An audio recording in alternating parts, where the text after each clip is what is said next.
What's going on, guys? Black Prince, and I'm back with my complete video review of the Retina Display MacBook Pro. Gonna go ahead and give you guys my thorough opinions, my thoughts, and my overall verdicts of this laptop beginning right now. Let's go ahead and jump in. So first things first, we have to go ahead and discuss the all-new Retina display. The Retina term was previously a moniker that was assigned to Apple's iPhone and iPad. It was meant to describe just the insane pixel density of these displays on their mobile devices.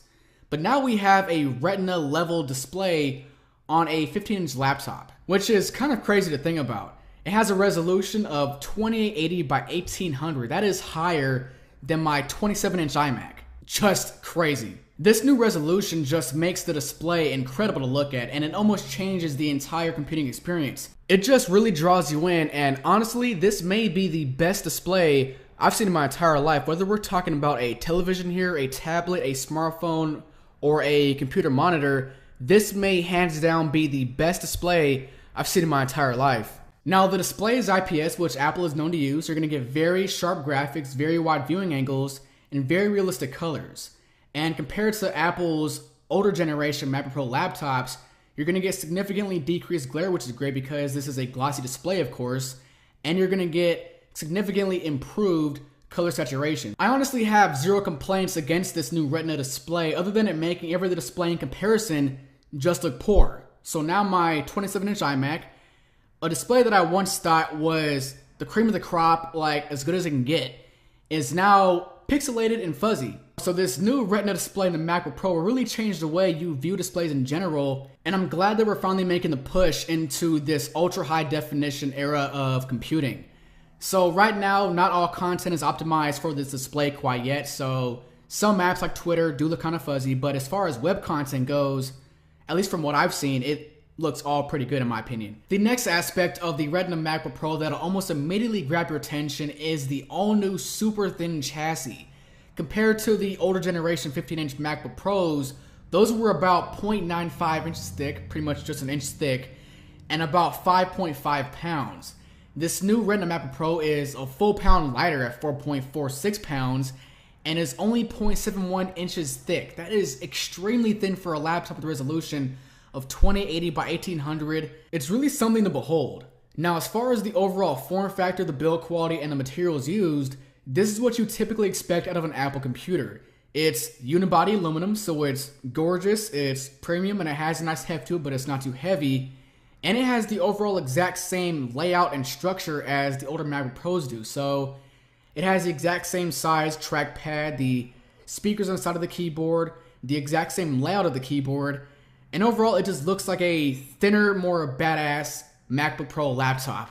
Now, for a computer this size, it does feel really lightweight when you're holding it in the hand, but for a student like myself, a 15-inch full-size powerhouse laptop may be just a little bit too much to carry around school on a daily basis in my bag.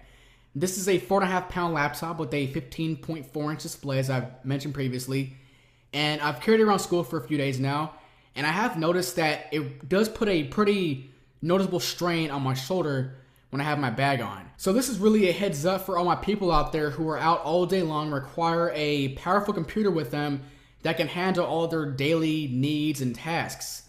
The MacBook Pro can handle all that stuff just fine, obviously, but it is just a tad too heavy to carry around with you on a daily basis everywhere you go in a bag or a backpack. It's just a little too heavy. The MacBook Air is a much better choice for that, but you know, after seeing this Retina display, I almost feel like buying a non-Retina Mac at this point would be a bad investment. So I would either say suck it up and get this new Retina MacBook Pro, or just wait out until we see some newer, thinner MacBook Pro, like 13-inch laptops, or maybe even a Retina MacBook Air in the coming years here. So as far as performance goes, the Retina MacBook Pro has been very satisfying in this area right here.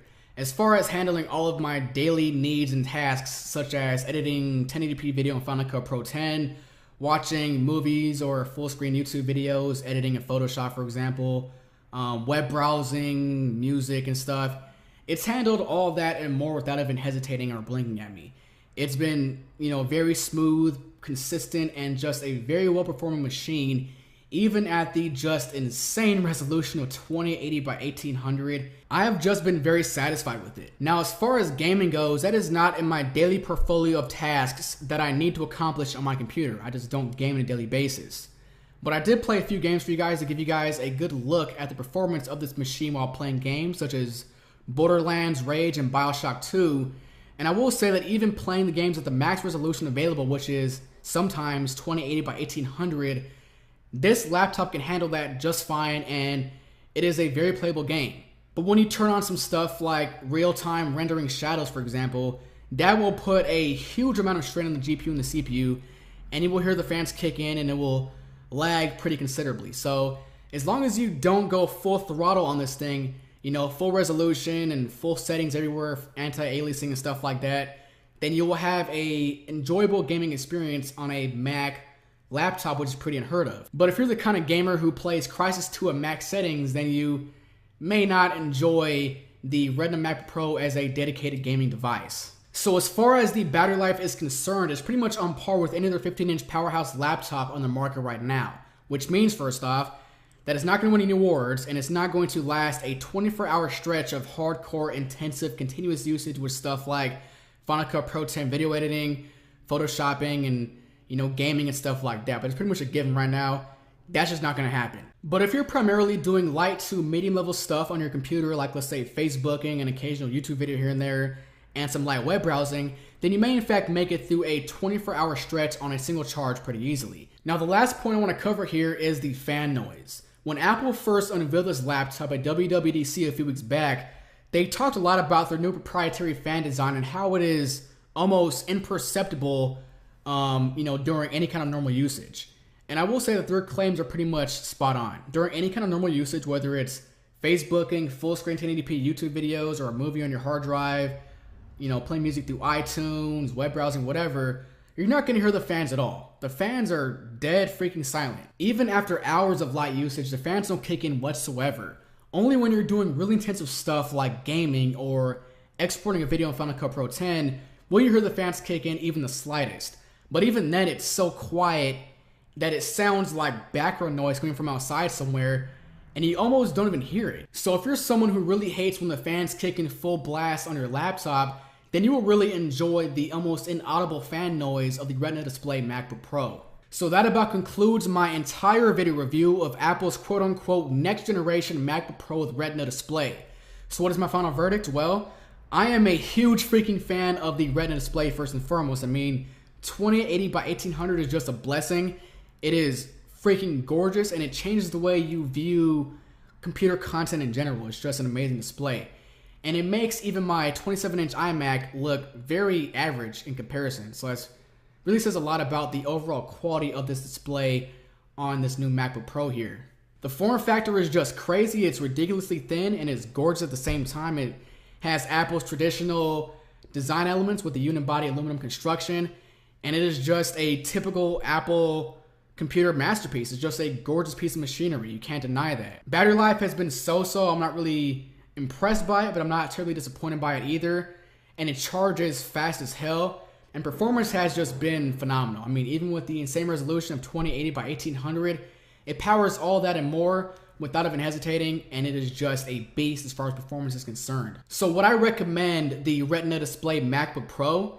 Abso-freaking-lutely. It is just an amazing laptop, and for me at least, is the best laptop that I've used in my entire life. I just can't even deny that. It's just so freaking thin, so powerful, Retina display, and it is just really cutting edge compared to the typical laptop in the market right now. Now, the entry-level Retina display MacBook Pro begins at a pretty crazy price of $2,200, which is outside the price range of the vast majority of the market looking to buy a laptop right now. Nobody really wants to spend $2,000 on a laptop, you know, it's just kind of unheard of. And the reason for this being is that the laptop is super cutting edge. Just like when the MacBook Air first came out, it costed more than the MacBook Pro did. Why? Because it was super cutting edge. But as time went on, we've seen the MacBook Air drop in price pretty dramatically. And similarly, we've also seen these Retina display laptops from Apple drop in price pretty steeply as time goes on as well. But that is pretty much it, guys. I hope you guys enjoyed my review of the Retina display next generation MacBook Pro from Apple. Go ahead and drop me a comment down below as always. Give this video a thumbs up, follow me, and I'll catch you guys next time. Thanks for watching.